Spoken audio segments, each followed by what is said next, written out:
Hola, buenas, ¿qué tal? Esto es Apotegmas y yo soy Roman Alboix. Hoy vamos a hablar no exactamente de John Dee, a quien hemos visto a lo largo de otros programas, pero sí vamos a hablar de su mónada jeroglífica o hieroglífica, como vosotros prefiráis. Pues sin más, poneros cómodos y vamos a por ello. La conciencia humana puede dar un salto hasta alcanzar el uno con el corazón de todas las cosas y fundirse en ese uno. Esto lo diría Proclo y ya veréis que tiene mucho sentido a lo largo de este programa. John Dee fue uno de los fundadores de la corriente pansófica, un movimiento de estudiosos que buscaba el saber y para ello se valían de la ciencia y el ocultismo.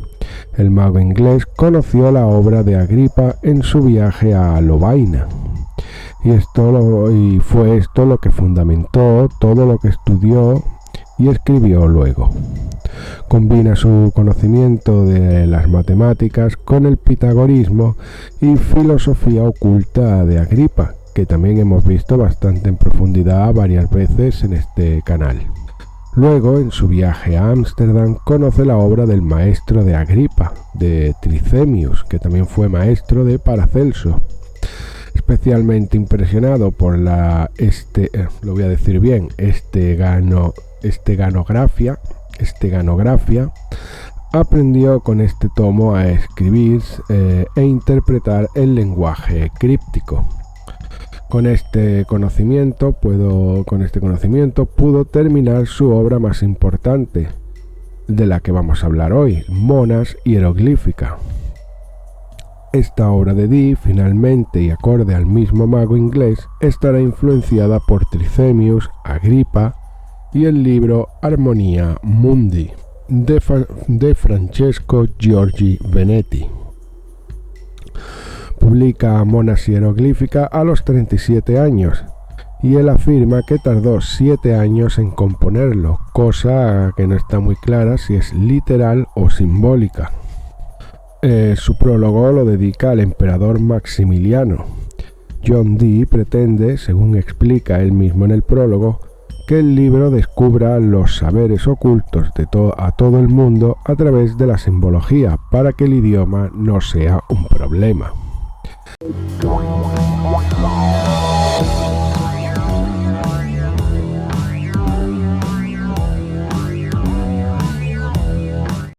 Él dice que alrededor de los 28 años uno decide y se le presenta la oportunidad de decidir si se va a dedicar a lo mundano o a lo excelso. El primero trae la decepción y la ansiedad y el vicio, y el segundo, lo excelso, conduce a Dios. Entiende que el símbolo de Mercurio es restaurador y reconstituyente. Es además el mensajero del tetragramatón y que es a través de este símbolo mensajero para constituir una nueva época brillante para el saber, su comunicación y la recepción de estos datos. Explica también que el hebreo, el griego y el latín son lenguas celestiales.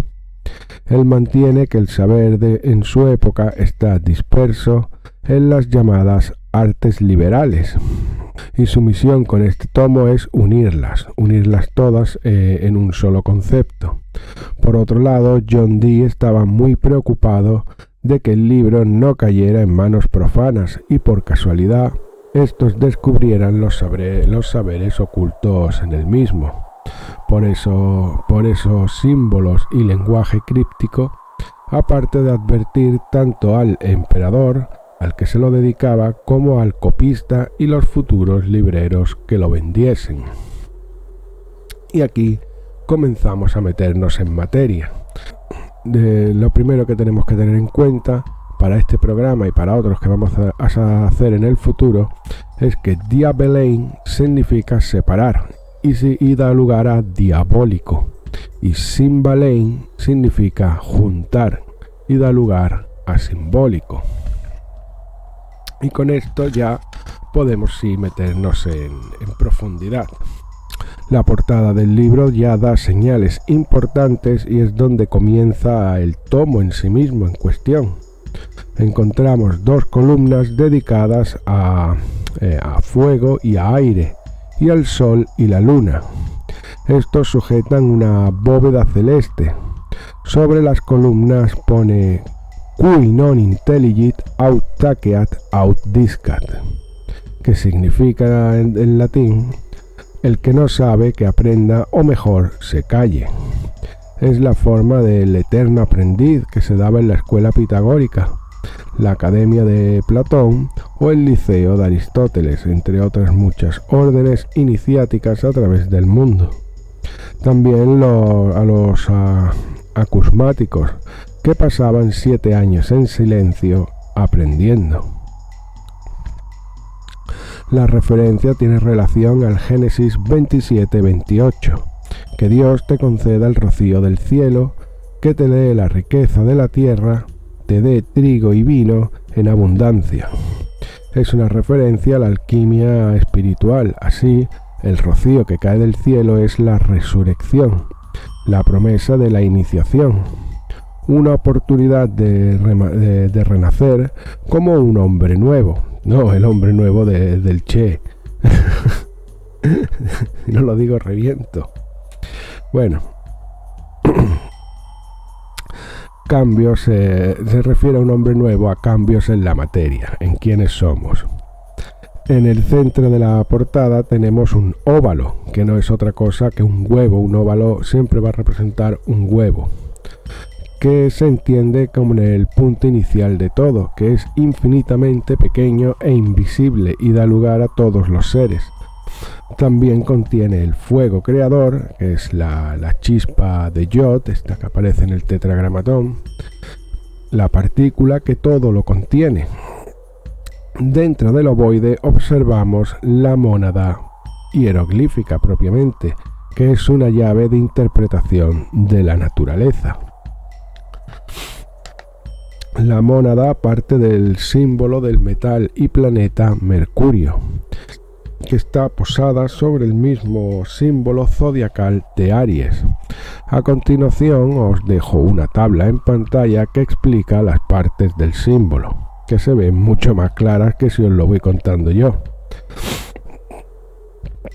A nivel conceptual es una influencia de la Academia Florentina del Neoplatonismo, especialmente de uno de sus importantes miembros, Ficino de Vita. Esta simbología raíz se puede trazar pasando por Plotino, Platón, la tradición helenística, hasta el Corpus Hermeticum de Hermes Trismegisto. Así, el símbolo, como siempre en nuestros casos, no pretendía significar solo por sí mismo, sino evocar una imagen mística y condensada sobre la que meditar para llegar a la iluminación reveladora. Como veis en la siguiente tabla, también encierra la numerología pitagórica.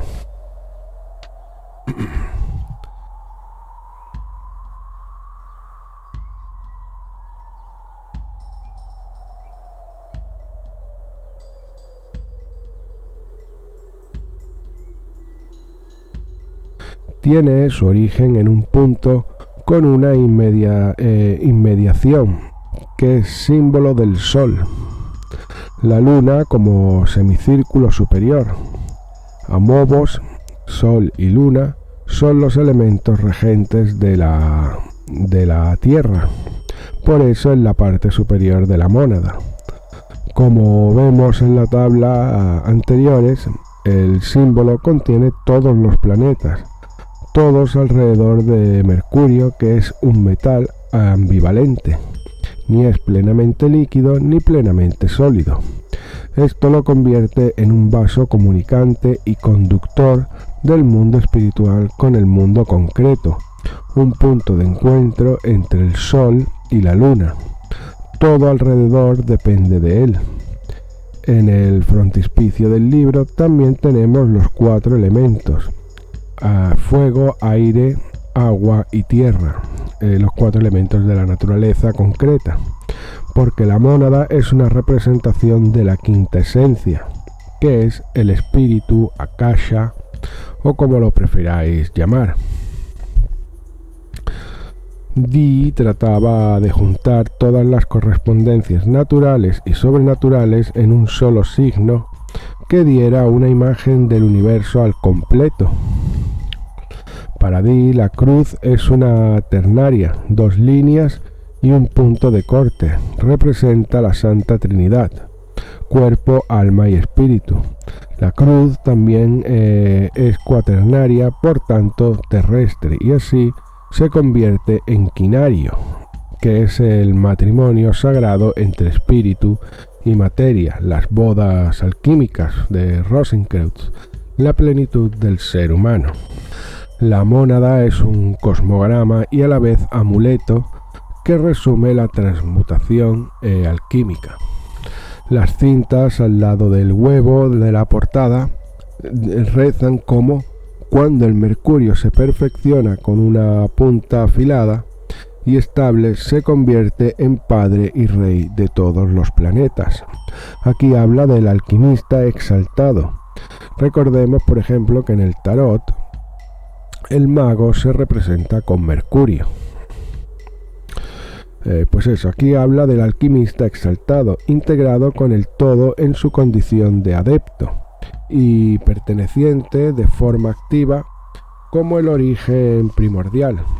La mónada de Dee contiene las claves de acceso a los 3 mundos, combinando el septrinario de los planetas y la trinidad de sus principios. John Dee junta el saber astrológico con el alquimista y una herramienta para la práctica teúrgica. Como siempre, Dee no inventa, sino, pero vamos, ni Dee ni nadie, esto es lo que yo siempre os digo, nadie inventa nada, sino que se fundamenta en lo escrito por Henry Kumrath, que en sus grabados reprodujo las monas. Los pansofistas, que pretendían aunar empirismo y metafísica, entendían que la Iglesia Católica era un muro a derruir, ya que impedía el trabajo de todos los pensadores. Los Rosacruces se influencian en el trabajo de John Dee. En 1615 aparece el tratado Secretoris Philosophiae, Filosofía Secreta, de Filippo Jabela, que publica la Confessio Fraternitatis, la Confessio Fraternitatis, y dentro figura una versión de la monas hieroglífica. Francis Gate advierte que quien estudie las monas no debe dejar de consultar. Según René Taylor, en su obra Arquitectura y Magia, señala que Juan de Herrera fue iniciado por el iluminismo de la alquimia espiritual.